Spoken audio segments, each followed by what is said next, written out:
norte da América, quando a floresta se tornava silêncio e a neve isolava aldeias inteiras por meses. O maior medo não vinha de fora, ele nascia dentro do próprio ser humano. Entre diversos povos algonquinos, como os Ojibwe, Cri, Innu e Salteaux, existia a crença em algo chamado Wendigo. Mas o Wendigo, em sua forma mais antiga, não era um monstro que espreitava a floresta. Ele era uma possibilidade.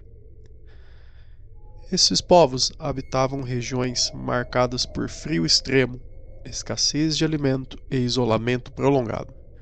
Durante o inverno, a fome não era uma exceção, era uma ameaça constante. E, nesse contexto, havia um tabu absoluto: o canibalismo. Comer carne humana não representava apenas um ato de sobrevivência, representava a ruptura total com a ordem espiritual, social e moral. Era o ponto sem retorno. Nas tradições orais algonquinas, o Wendigo não nasce criatura. Ele se torna um humano que, diante da fome extrema, da ganância ou do egoísmo, cede ao canibalismo, ou ao desejo obsessivo por ele. Começa a perder sua humanidade. Esse processo não é imediato, nem espetacular. É lento, silencioso e irreversível. O Wendigo representa a fome que nunca se satisfaz. Quanto mais ele consome, mais vazio se torna. As descrições mais antigas falam de uma figura extremamente magra, quase esquelética, pele pálida ou acinzentada, olhos fundos, odor de morte, coração de gelo. Não há chifres nessas narrativas. Essa imagem surgiria apenas séculos depois, na arte moderna. Originalmente, o Wendigo se parece mais com um ser humano destruído pela fome, física e moral. Essa crença não existia apenas para assustar. Ela funcionava como um mecanismo social de sobrevivência. O medo do Wendigo reforçava a solidariedade comunitária, coordenava o egoísmo e lembrava a todos que sobreviver sozinho, à custa do outro, significava deixar de ser humano.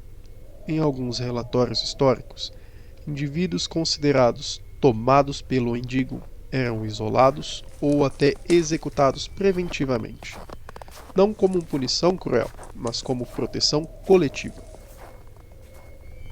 Registros escritos sobre o Wendigo começaram a aparecer entre os séculos XVII e XIX, principalmente em relatos de missionários franceses, administradores coloniais e documentos ligados à Companhia da Baía de Hudson. Esses observadores externos registraram o medo intenso que a figura do Wendigo provocava, embora frequentemente interpretassem a crença sob lentes cristãs ou coloniais. No século XIX, um caso específico ganhou notoriedade: o de Swift Runner, o homem Cree que matou e consumiu membros de sua própria família durante um inverno rigoroso, alegando estar sob influência do Wendigo. Esse episódio foi amplamente utilizado pelas autoridades coloniais para justificar repressões culturais e deslegitimar crenças indígenas. Mais tarde, no início do século XX, alguns antropólogos passaram a usar o termo psicose Wendigo para descrever um suposto distúrbio psicológico associado ao medo do canibalismo. Hoje, muitos estudiosos consideram esse conceito problemático, por refletir mais uma leitura colonial do que uma condição clínica real.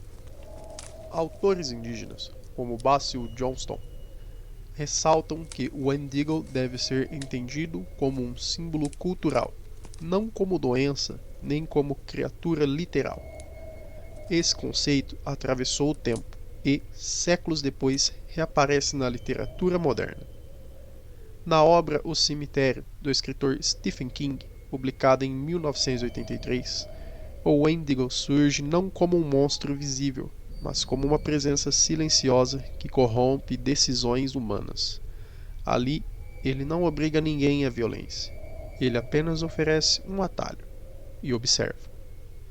Stephen King não cria o Wendigo. Ele reconhece o que ele sempre foi, uma força associada à quebra de tabus, ao egoísmo e à recusa em aceitar limites.